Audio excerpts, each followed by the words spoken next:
Let's talk about the court case last week. Of course, Prince Harry gave evidence last week in his high-profile case accusing Associated Newspapers Limited, ANL, publisher of Daily Mail and Mail on Sunday, of unlawfully gathering information relating to their private lives, and a claim, of course, that the publisher denies. Josh, you were inside the courtroom when Harry became emotional. Can you take us inside? What was that like? Yes, I didn't actually realise how softly spoken Harry was. At times, all of us in the public gallery, all the journalists, reporters there, actually at times struggled to hear Prince Harry at times because he was speaking quite quietly and the microphones weren't necessarily the best.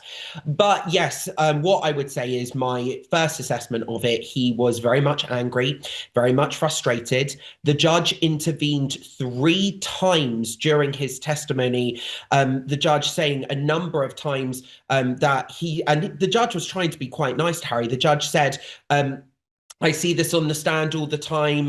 Witnesses feel like they have to make a point or argue or whatever. You do not have to do that. Please just answer the questions, because Harry was trying to make these big points about how it affected his life, and he was trying to almost argue against the barrister from Associated Newspapers when putting a question to him. At times, Harry was like, "Well, I dispute the facts of this question," and was trying to almost argue back against the barrister.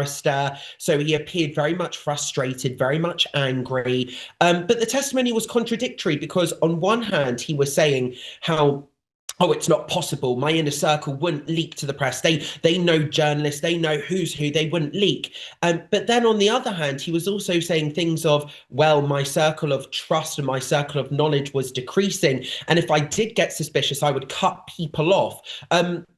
So the testimony at times appeared quite contradictory in that way.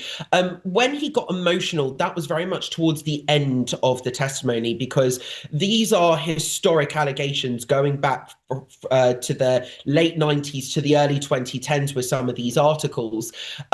So he didn't have to mention Meghan. Meghan actually had any relevance to this case whatsoever. All of these articles that he was accusing the Mail Group of unlawful information gathering did not relate to Meghan whatsoever. And he said at the end, with a cracked voice, holding back tears, saying, as I said before, they've made my wife's life an absolutely miserable, was the quote.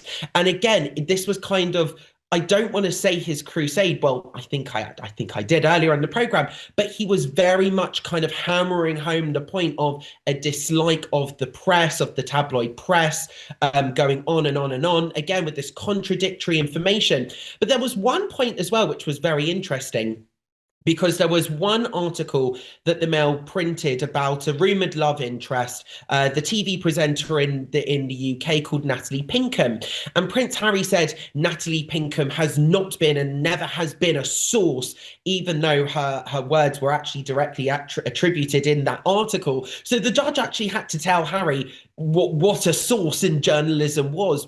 It's not just people behind the scenes necessarily leaking information. You know, if a journalist phones up a person and asks for a quote and they give a quote, that is effectively a source, something which Prince Harry might not have necessarily have been aware of, it seems to be. So it was absolutely riveting testimony. I would say definitely dramatic, definitely contradictory. He only really got properly emotional when speaking about Meghan right at the end.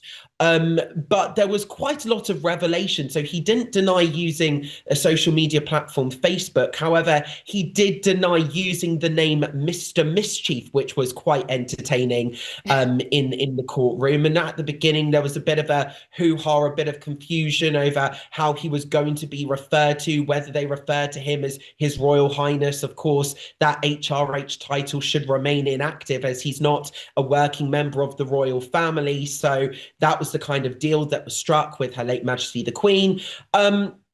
So it was very interesting, very riveting, very much Harry on his campaign against the tabloid press, using the buzzwords. He wasn't afraid to use the buzzwords, and I quote, I just want responsibility and accountability. That's what he was saying. But then, of course, the British tabloid press, we can go on and on, but of course, they are regulated by the Independent Press Standards Organisation. There is the Ipso Editors Code where they don't print certain things. They're not allowed to print certain things and risk fines if they do.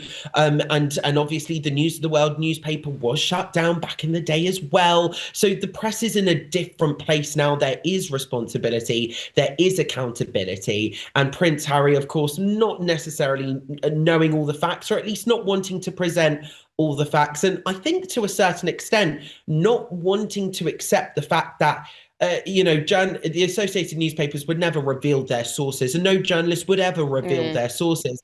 But it was very, very clear, at least from the articles, that at least with some of them, and at least this is what the Associated newspaper lawyer and barrister tried to present in the case, which actually, there were probably leaks in his inner circle, something in which he probably just, or at least from the testimony, it seems that he just didn't want to accept. Josh, I want to talk to you about Andrew Mountbatten Windsor, of course. Now, Princess Beatrice has publicly shown her support for her father by joining him for a horse ride. Now, of course, Beatrice appears to be maintaining this relationship with her father, yet Eugenie has cut ties. What more can you tell us?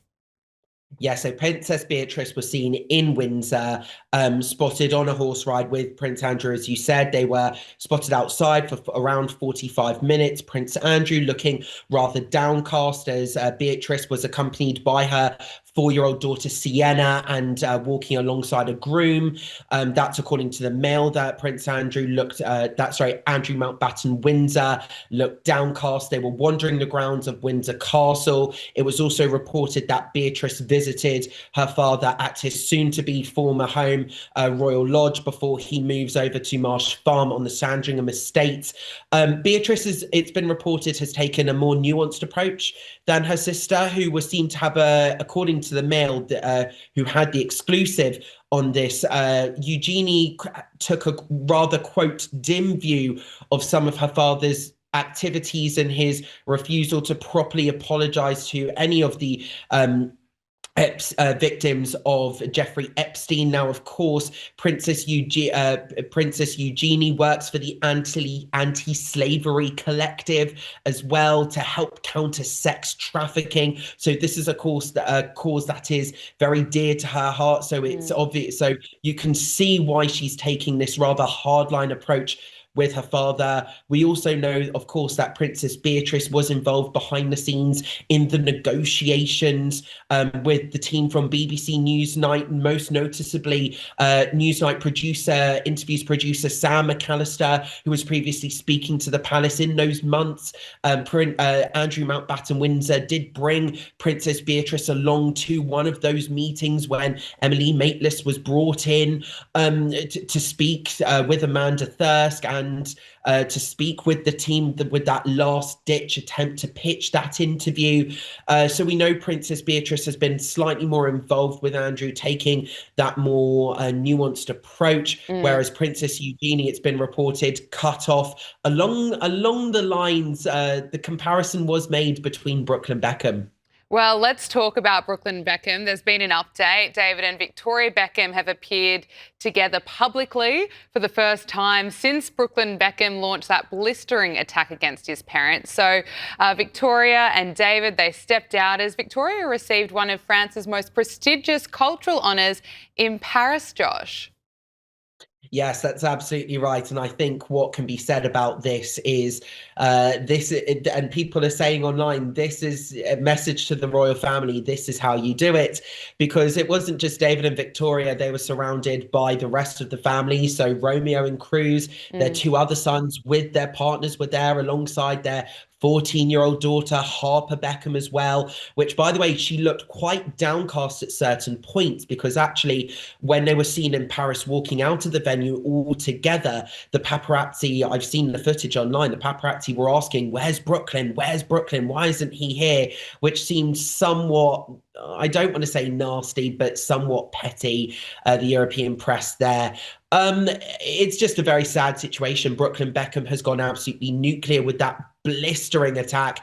And actually, one might say that actually Brand Beckham is doing exactly what Brooklyn Beckham was saying in his statement, closing ranks, having the photo opportunity, all the family there, all sticking together whilst their son across the globe is having this blistering, what's been called a nuclear attack on their parents, on his parents, with a carefully staged, carefully choreographed sort of public appearance, whilst all of this drama is circling round, whilst all the memes about the dancing at the wedding, which I've heard isn't necessarily of the gyrating sort of factor, which is what's been kind of circulating in the memes online. I've heard it's been kind of more intimate, more nuzzling on the neck, just slightly inappropriate. I don't want to say attention seeking, but very much Victoria being kind of in the center of attention at her son and daughter-in-law's wedding. It's been reported that Mark Antony called out for Victoria to come to the stage, saying the most beautiful woman in the room, Victoria Beckham,